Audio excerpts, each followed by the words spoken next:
Hello and welcome to the Action Network podcast, Kentucky Derby Betting Preview. I'm your host, Sean Zerillo, joined today by horse racing expert, action contributor Michael Conti to break down the first leg of the Triple Crown. Race 12 on Saturday at Churchill Downs, 6:57 p.m. post time, the 151st Run for the Roses. Mike and I are going to take you through the field, give you our top win contenders, our favorite long shots, help you build out some exotic tickets, your exactas, trifectas, superfectas for Derby time on Saturday, and also back up, talk about some of the undercard races and the Kentucky Oaks on Friday as well. So with that, Mike, welcome back to the show. Always good to see you.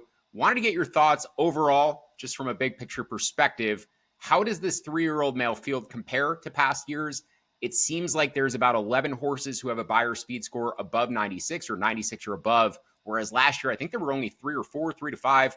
And then additionally, it seems like there's much more pace in this year's race. 6 to 8 horses who may want to be on or near the lead may end up being fewer than that by the time the race actually gets run. But there's been years in the past where we've been scrambling to find any horse who may be viable to take the lead. This year, it seems like there's at least 3 to 4 who definitely will, and potentially even more beyond that. So take those in whatever order you'd like. Quality of the field, and then relative speed of this field compared to prior years. Well, first, great to be back, Sean. Thanks for having me.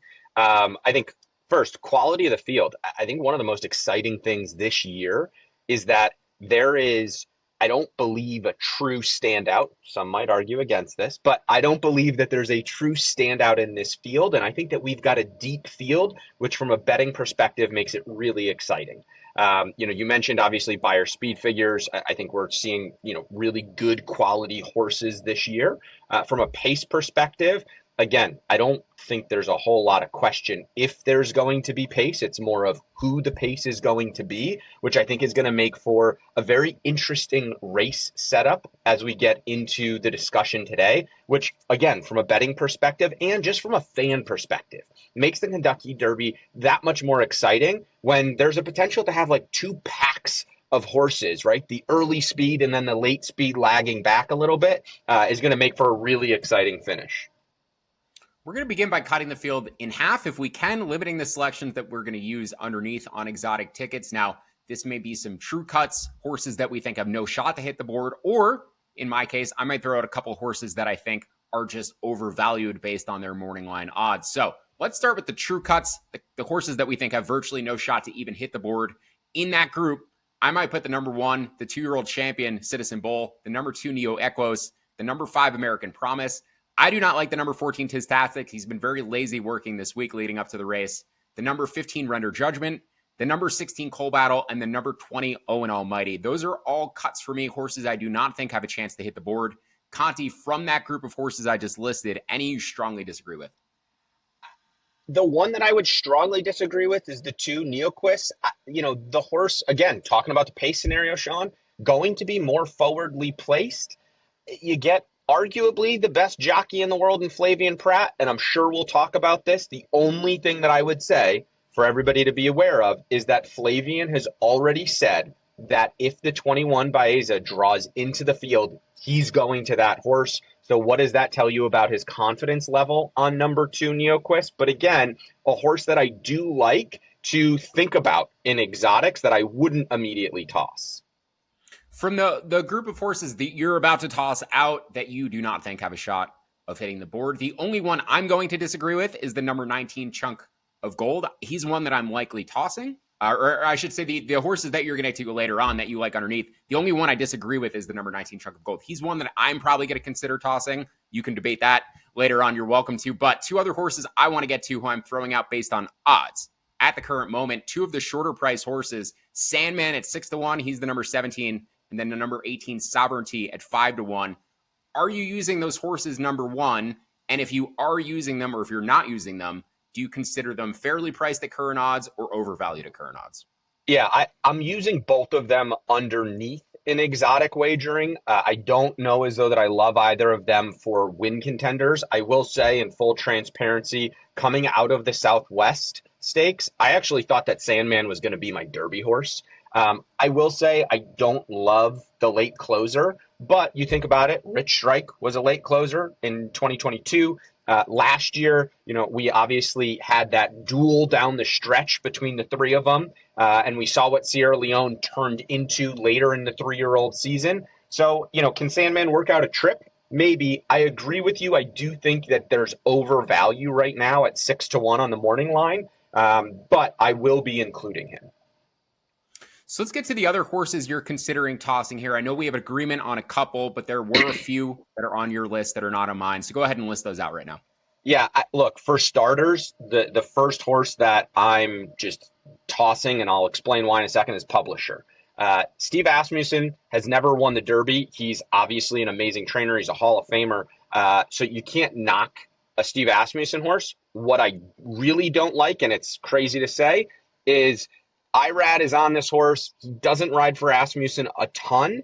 Most importantly, this horse is a maiden, Sean. He's never won a race in his life. You want to come into the biggest race, the deepest field that he's ever going to run in a 20-horse field, and all of a sudden break your maiden? It's legitimately never happened in the history of the Kentucky Derby. Automatic toss from my end. Other horses that I'm tossing, Flying Mohawk, East Avenue, which I know we'll talk about when the pace scenario comes up, Owen Almighty, Render Judgment, Citizen Bull, and Admire Daytona is the other one that I will also be tossing. Let's talk about Admire Daytona real quick, because you're going to have a win contender, a top win contender that is not a little bit, off the board, but there's two horses that I consider severe wild cards in here. One that we'll get to a little bit. The other is the number 6 Admire Daytona. Both of these horses coming over from Japan. Admire Daytona, was Admire Daytona in the UAE Derby? Was that Yes. Luxor Cafe? Yes. Yeah. So Admire Daytona coming off of a win in the UAE Derby, got the rail, got the lead. It seems like his trainer is planning on rating him a little bit more here, not sending him to the lead, maybe hoping there's a hot pace in front of him and being a little bit more tactical and then trying to run that group down. So you're against Admire Daytona. I've heard other people say, compared to prior years, Admire Daytona seems like, a lesser talented horse, ran lesser races compared to Forever Young, that we saw last year, finished third in the Derby. So you kind of agree with that assessment? Like, this is just not the caliber of Japanese horse we've seen come over in recent years? I totally agree. And I think, that UAE Derby, I don't really know what he was running against in that race. What I will say is he was down on the rail. It looked like, coming off the turn, he was going to get passed by 2, maybe 3 horses. The horse seemed to re-rally. He didn't like to get passed, which is something that you love to see in the Derby. The question is, to your point, if they're going to rate this horse a little bit more, then what is he going to look like? I watched, most of Admire Daytona's races. I just didn't love anything about him. Didn't love the stride. Again, he didn't get passed in that UAE Derby, 9-horse field. I don't really know what he was facing. So to me, it's just a toss. So those are the horses we're probably not using on our tickets. Let's turn our attention to our top win contenders, and then we're going to get to our favorite long shots. But with that, I want to set up the pace scenario for this race, as Mike alluded to, as we alluded to earlier. A lot of potential early speed. The current pace projection has the number 12 East Avenue on the lead at the half-mile call. The number 2 Neo Equos, the number 20 Owen Almighty tucked in just behind him. And then the number 1 Citizen Bull, the number 4 Rodriguez, and the number 5 American Promise. They have just behind those two horses, with the 10 Grande and the 16 Coal Battle just behind them. Then there's sort of a break to the middle and the back of the pack. Your two deepest closers are going to be the number 3 Final Gamut and the number 18 Sovereignty. Churchill Downs tends to favor speed. It has been favoring speed of late. You generally want to be forwardly placed in this race in a big field. It also helps you avoid traffic. The further you are near the leader, the less horses in front of you, the less kickback you're going to get, but also the less traffic you have to navigate and the higher odds of actually just avoiding trouble, in the stretch run. That said, if there's a lot of pace, it does set up for the closers, and it does seem like this could be a potential year where a closer can come and run the field down like Rich Strike did a couple years ago. So, Conti, turning to your top win contender, as we just mentioned, the two horses coming over, talking about the pace projection, we do not have pace projection data for the number 6 Admire Daytona or the number 7 Luxor Cafe, who's going to be your top pick at 15-1. So all of that is to say, where do you see Luxor Cafe in the early running? What flight? Is he going to be more mid-pack? Is he going to be behind that, second, third flight of fast horses? Or do you see him sitting a little bit deeper along with the closers? Yeah, I think first and foremost, Sean, on the pace scenario, unless the 12 East Avenue does not break, East Avenue should be on the lead. This horse is one track mind, one trip pony, if you will. he's going to the lead. That's all there is to it. He has tremendous amounts of early pace, which, then the question is like, who else is going to go with him? Obviously, you highlighted some of those horses. For my top pick, as you mentioned, Luxor Cafe, the 7, I think that he's going to be sitting in like a stalking trip, maybe towards the back end of that top flight, maybe the first end of that second flight, if you will. He's a horse who does not like to be far back, but has a nice middle and late move, and again, doesn't like to get past late. So I really do think that this could be the year that we see one of these horses from overseas ship in, come in, and win the Derby at a pretty sizable price. And I would say also, arguably, I would say Flavien Prat's probably the best jockey in the world right now, but the jockey on Luxor Cafe, right up there. And Luxor Cafe hasn't really done much wrong in his career. I mean, he's got 4 wins from 6 starts and 4 straight wins. So, again, and I think it's important to note, weather still somewhat up in the air of what it's going to look like on Friday and Saturday. He's run over, good and some moisture in the track, which I think will significantly benefit him in this. And I think it's really important to note as well, Sean, he's sired by American Pharoah. For those of us that watch horse racing or even bet on the Kentucky Derby, American Pharoah was the one who broke the Triple Crown streak a few years back now, obviously, but a progeny of American Pharoah should have no problem getting the distance. He's run mile and an eighth before. I don't think the extra eighth of a mile is going to be an issue for Luxor Cafe in this spot. Want to talk about the favorite, the number 8 Journalism, who I do make the likeliest winner in this race. He's not necessarily my favorite horse at odds, at their current morning line odds, but he will be on all of my horizontal tickets. I'm curious if he will be on yours too. Just to tease your exactas and trifectas later on, you have pair Journalism with Burnham Square or with Luxor Cafe on a number of those tickets. So I'm assuming he will be on your horizontal wagers. My concern here is the jockey trainer combination, not necessarily, the highest caliber of duo. Umberto Rispoli got stuck in behind traffic, pinned in by Bob Baffert's horses in the Santa Anita Derby. But this horse is so good, it was able to overcome that trouble, end up winning the race. It has the 2 highest buyer speed figures in the field, 108 in the San Felipe, 102 in the Santa Anita Derby. The 108 figure is the 3rd highest entering the field for any horse in the past 10 years. Fierceness had a 110 last year. Materiality had a 110 in 2015. And it's also, as I said, the 2 highest in the field. Nobody else, aside from Baeza, is over 100. And that is worth mentioning as well, because the number 21 Baeza, I do think, is the biggest threat to Journalism if he draws into the field. He's going to need a scratch before Saturday in order to get in. Trained by John Sheriffs, as you mentioned, Mike, Flavien Prat going to switch off of the number 2 to Baeza if he ends up drawing in, coming from the far outside post. Don't necessarily love the positioning for him, but probably the second best, second fastest horse in this field based off of prior speed figures. Just not sure if he's going to be in the race or not. So that's a humongous wild card, whether Baeza draws in or not. The horse I like best at current odds is the number 9 Burnham Square. So this has been the buzz horse in workouts throughout this week. That's not to say that Journalism hasn't gotten the glowing reports as well, but of all the horses in the Derby, we'll get to an Oaks horse later that's been very buzzy. Of all the horses in the Derby, Burnham Square has looked the best in training this week.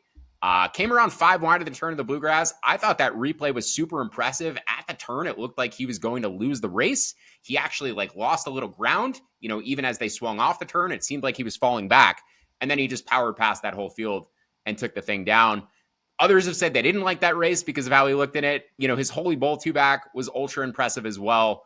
I just think this is a horse that's going to continue improving. And the reports I've gotten this week about how he's running around Churchill Downs seem to indicate that that's the case. So Burnham Square will be a win contender for me across all tickets. I'm going to be using the number 8 Journalism. And if Baeza draws in, I'll be using the number 21 as well. So Conti, I want to back up. Are you going to be using Journalism on all horizontal tickets in addition to your vertical tickets? And are there any other top win contenders you'll be using on those tickets as well? Yeah, I mean, look, I think that Journalism arguably is the most talented horse in this field. You touched on it. I'm a huge Umberto Rispoli fan. He does very well out on the West Coast. This is a whole different ballgame, right? You've got some of the obviously best horses in the world, best 3-year-olds in training right now in this race. You've got a 20-horse field. Mike McCarthy hasn't won the Derby before. Journalism is bred top and bottom to get this distance. He's by Curlin out of an Uncle Mo dam. So, obviously he can get the distance. Here's what I don't like about journalism. There's a couple of things here. I'm not going to allow him to beat me. I will reiterate that. But what I don't like about journalism is that in his last 3 starts, he's beaten a combined 12 horses. He's going to need to beat 19 horses come Saturday. And he finds trouble. You can't find trouble in the Derby. I understand he was boxed in the Santa Anita Derby. There was some race riding involved in there. You can't find trouble, though, and you can't navigate that in a race, with 19 other horses. And so while I think that, yes, he's been training well, he looks fantastic on the track, he's bred for it. Obviously, as you mentioned, his Beyer speed figures make him a standout. But again, he's beaten 12 horses in the last 3 starts and he's found trouble. You can't do that in this race, which is why I'm looking elsewhere for my top win contender, but I'm not going to allow journalism to beat me in either vertical or horizontal wagering. What are you going to do with Baeza if he draws in? You have to use. I agree with you. I was talking to a friend about this. Baeza, to me, somewhat screams Mage from a few years ago, right? A more lightly raced horse coming into this race, was a big price in that Santa Anita Derby, partially because of journalism being in that race. But Baeza only broke his maiden 2 starts back, right, in February at Santa Anita. And the fact that Flavien Prat has already said that he's going there over the 2, if Baeza does draw in, I think you have to use. Flavien Prat's record at the Derby is pretty outstanding. Like, he basically doesn't miss the board. I think he's missed the board 1 time on a Derby mount. And so I very much consider him live if he's able to draw in. Let's talk about our favorite longer shot selections, horses that we're going to like underneath on exotic tickets. One that we seem to agree on is the number 3 Final Gambit. He's also been taking to the Churchill Downs track really well this week, and that is super important because this is a synthetic specialist horse who it's a mystery how he was going to look on this track, but he had a humongous final workout. The distance should not be a problem for him. I think he should ultimately be in the mix at the end, whether traffic is going to be an issue or not, but he should be a deep closer. I think he'll have the pace to run into. I like Final Gambit to hit the board potentially at long odds. I'll certainly be using him underneath on all my tickets. And then the other one I want to mention, I'll let you talk about Rodriguez, Mike, specifically, in addition to these guys. But Rodriguez, I'm sure you have more detail on than mine as to why you might like him. I'm a little bit lower on Rodriguez. The number 10 Grande, I think, is a super key player in this race as well. Trained by Todd Pletcher, 3 lifetime starts. I believe he scored a 97 Beyer in his last race. This is the 4th start of his form cycle. He didn't start racing until his 3-year-old season, just got on the track in January, but this horse keeps improving. Todd Pletcher, 2 for 65 in the Derby, so not a lot of success there. Maybe this horse is potentially setting up for a run in the Belmont 6 weeks from now. But what do you think about, obviously, the number 3 Final Gambit? I know you like. I know you're interested in the number 10 Grande. How do you view those two? I know you like the number 4 Rodriguez, and then any other horses you're going to be keying on in long shot exotics underneath. Yeah, so I think, Final Gambit, I think the interesting thing is, yes, horse has, performed well on the synthetic and also has a start on turf as well. This will be the horse's first dirt start. That being said, I believe it's 6 of the last 25 horses that came out of the Jeff Ruby Stakes have hit the board in the Kentucky Derby. It's only produced 3 Kentucky Derby winners, but still there's something to be said for that. He's been able to, navigate traffic and navigate some troubled trips. He's run against 12-horse fields before, which is not, a 20-horse field in the Derby, but still a pretty deep field. And just one that I think you've got to use at a big price, especially in your horizontal exotics. Trainer Brad Cox, he's won the Derby before, no surprise there. So I do like him as a nice long shot play at 30-1. You also touched on Grande. I like him for a lot of the same reasons that you've mentioned as well. Again, another one who's like Mage-esque, if you will, right? Very lightly raced, ran a really solid 2nd place finish in that Wood Memorial. The Wood Memorial, though, has not proven to be that key of a Derby prep race. And so that's where the question marks for me come in on Grande. At 20-1, Johnny V, Todd Pletcher, are both obviously Hall of Famers. Mike Rapoli looking for that elusive first Kentucky Derby win. He's had Forte, who obviously scratched 2 years ago. He had last year, he had the Derby favorite. We all know how that worked out. So again, a horse, again, breeding wise, top and bottom, bred for the distance. The question becomes where is he sitting in this field? I think, again, he will be forward. I don't think he'll be in that first group. I think he'll be at the kind of beginning part of that second group. So another horse at a big price that I do like. You mentioned Rodriguez. I think we haven't touched on this, but it's important to note Bob Baffert is back in the Derby this year, right? He's back in with Rodriguez as well as with the number 1 Citizen Bull. Rodriguez, again, coming out of the Wood Memorial, it was a win. I just said the Wood has proven to be not a super important or key prep race for the Derby. What I really liked about Rodriguez is he won in gate-to-wire fashion and opened up in the stretch from down on the rail. There were plenty of horses that had, the opportunity to run Rodriguez down. And going back and looking at it, Mike Smith didn't shake the reins until about the 8th pole. And I watched it 3 times. I don't believe he ever even went to the whip, which to me says that there's even more in the tank for this horse. He's by Authentic, who also won the Derby. So I think, 12-1, Bob Baffert, Mike Smith, a horse who, seemingly is going to be more forwardly placed in here, who didn't seem to need to use it all in the Wood Memorial, is one that I'm going to consider. And then I'm going to go towards the outside with number 19, Chunk of Gold. The Louisiana Derby has proven to be a more kind of top-end prep race, if you will. And you might say, well, Mike, how can you use Chunk of Gold and not Tistastic? Chunk of Gold ended up being in between horses coming down the stretch. If he's got a clean run, I think that he's one of the better closers in this race, progressing really nicely. And I've said this on this podcast before for the Derby. One of my favorite angles for the Derby in particular is a horse who has paired his last 2 Beyer speed figures, suggesting one of 2 things are going to happen. He's either going to see a jump up in that Beyer or he's going to regress. I'm hoping that Chunk of Gold progresses off of those back-to-back 92s. So those would be, the long shot plays that I would be looking at with Final Gambit, the 3, Rodriguez, the 4, Grande, the 10, and Chunk of Gold, the 19.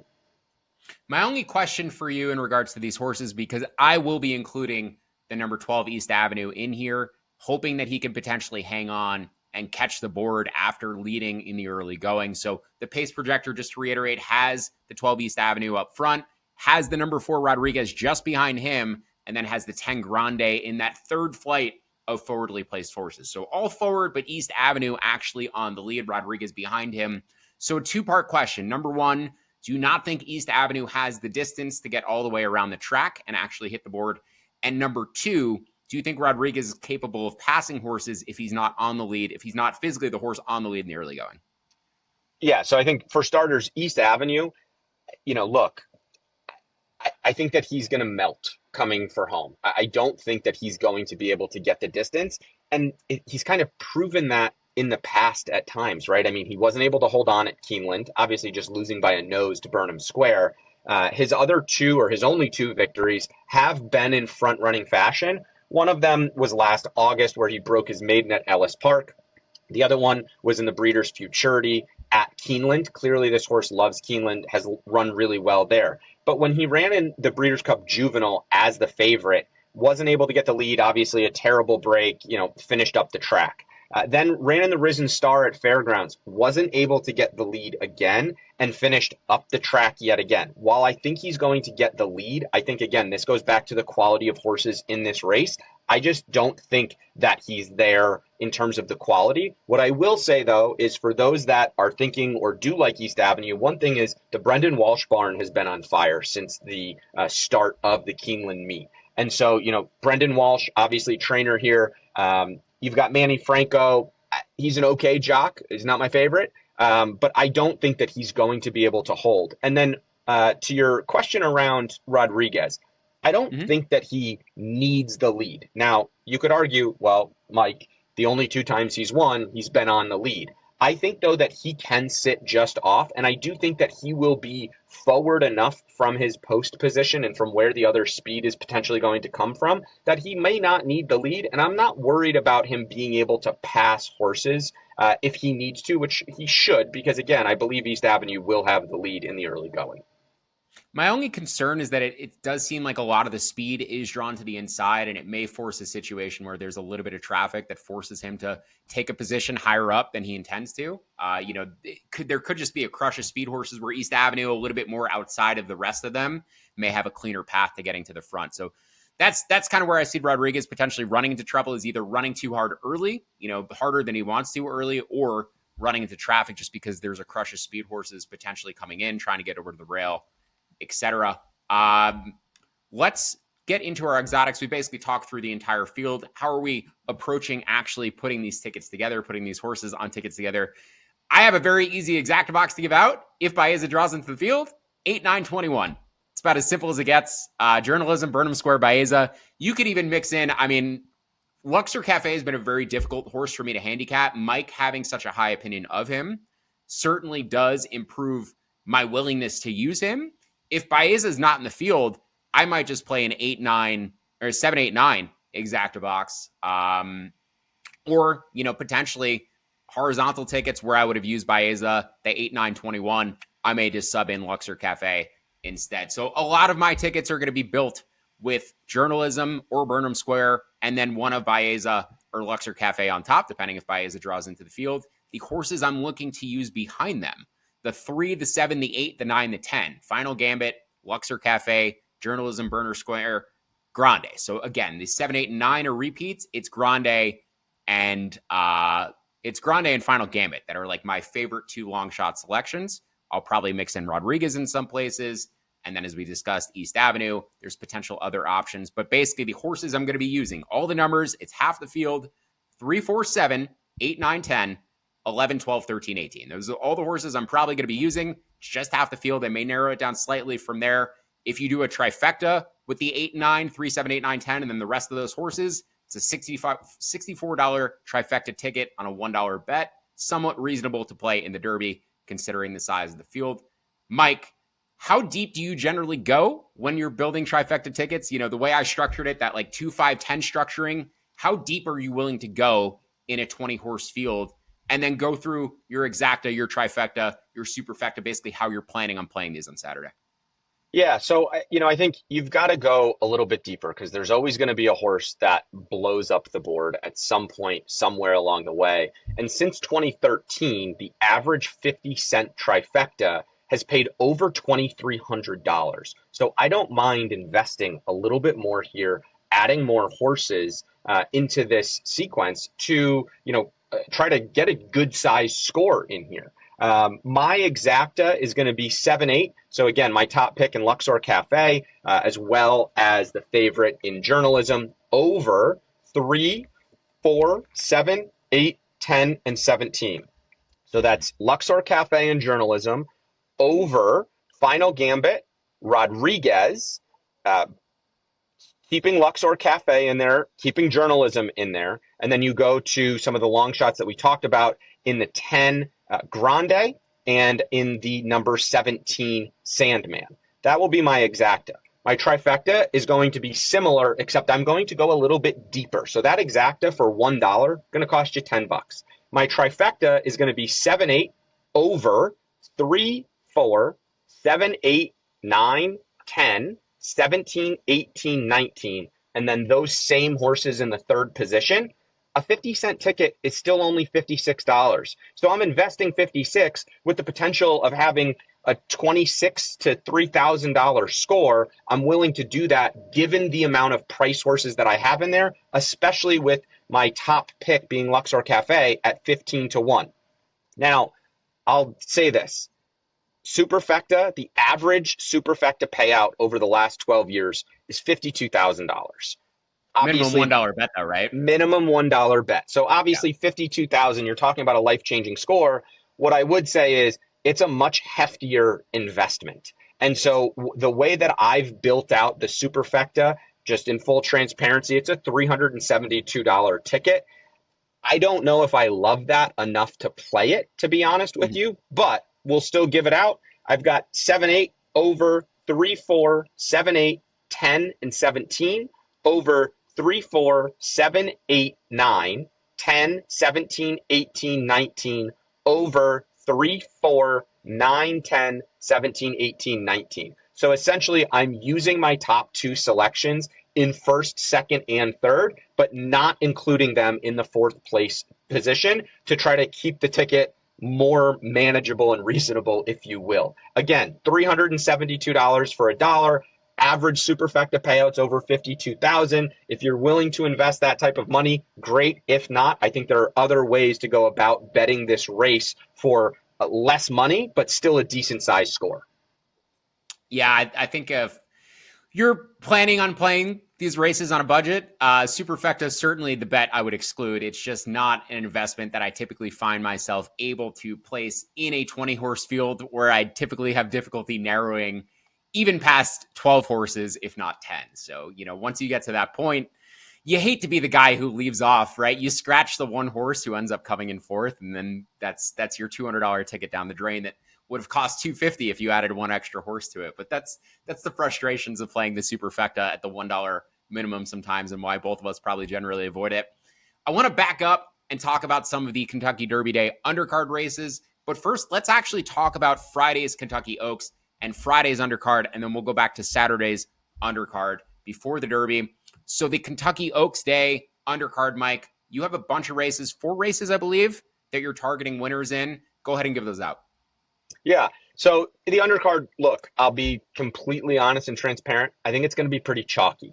I think this is where you try to find a way. You go horizontal and you're very thin and you go for a larger base bet amount. My favorite undercard bets on Friday in race 5, number 5, Nitrogen, 8-5 on the morning line. In race 7, I think it's a free square. You've got the beast herself, the 1,000-pound gorilla herself in Torpedo Anna, number 2. In race 8, a little bit more of a price at 3-1. The number 2, Gimme Another. She's coming off a really nice second place finish, which was her first U.S. start and her first start off the bench. So she's got every right to improve. And at 3-1, I think you're getting a pretty square price. And then the other undercard bet on Friday that I like in race 10, again, another short price at 8-5, number 4, AG Bullet. I just believe is the fastest horse in the race, is cutting back in distance, and I think is going to play Catch Me If You Can, and I do not believe that anybody in that field is going to be able to catch number 4, AG Bullet. Let's talk about the Kentucky Oaks before we move on to Saturday. Oaks, I like the number 7, Lacara, 12-1. I follow the Clocker reports pretty closely in the weeks leading up to the Derby. It's about as much information as you'll ever get on how the horses are doing leading into a race. Per Mike Welsh from Daily Racing Form, Lacara working better than all of the horses, than any horse in either main race for Saturday. Working better than all of the boys. And I talked about glowing reports about journalism and Burnham Square. Mike Welch was extremely high on Lacara on the feedback he gave. So that's certainly a horse at 12-1 that I'll be targeting, and I'll likely be playing the Keeneland double with Lacara coming off of her win in the Ashland there. Lacara and the number 9 Burnham Square in the Oaks Derby double. Both horses winning on the same weekend in Keeneland just a few weeks ago. We'll see if we can pair them up at 12-1 on the morning line in an Oaks Derby Day double. I'll also probably be using Lacara the 7 with the, in addition to Burnham Square, with the 7, the 8, the 9, and the 21. The horses we discussed as our potential top win contenders earlier. Mike, who do you like in the Kentucky Oaks? The favorite on the morning line is the number 11, Good Cheer, at 6-5. Do you think she's a prohibitive favorite? Do you think she's fairly priced at 6-5? Are you using her? And what other horses do you like? Look, I don't love the idea of betting chalk, especially in a big race like this. She's legitimately done nothing wrong, Sean. She's 6 for 6 lifetime, and she's won 3 times over this Churchill Downs track, one of them being on a sloppy main track, which we very well could get Friday, pending on the weather. I really like Good Cheer. I love her running style. Her running style kind of reminds me of Secret Oath from a couple of years ago, who I loved in the Oaks and who ended up winning for us. So I do really like Good Cheer. To your point, I also do like the 7 Lacara for a lot of the reasons that you mentioned. I do believe that she's a need the lead type of horse. I think that she should get it in this spot.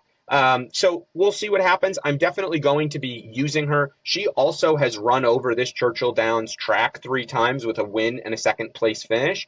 It is interesting to note that in her first start here at Churchill last May, she ran over a sloppy track and she did not run well. It was her worst Beyer speed figure of her career. Now, could you say it was the slop? Could you say it was her first start?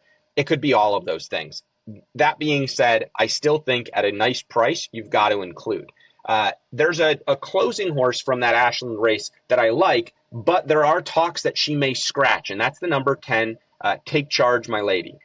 She's had a foot abscess issue. There are talks that she's going to scratch. She's not been training because of the foot abscess, so I wouldn't be surprised if she scratches. If she's in, I think, again, at 12-1, a horse to use underneath in your vertical wagers. And then the other horse that I do really like in here, though, for a possible upset is the number 14, Quiet Side. The John Ortiz, Jose Ortiz combo. She's coming in off 2 straight wins. Her last win was at Oaklawn Park in the Fantasy. That Fantasy has proven to be a very key Kentucky Oaks prep race, and she's a horse that will be more forwardly placed. From that outside post, she should get a fairly clean run into that first turn. So another one at 8-1 that I think is worth considering and using in your tickets.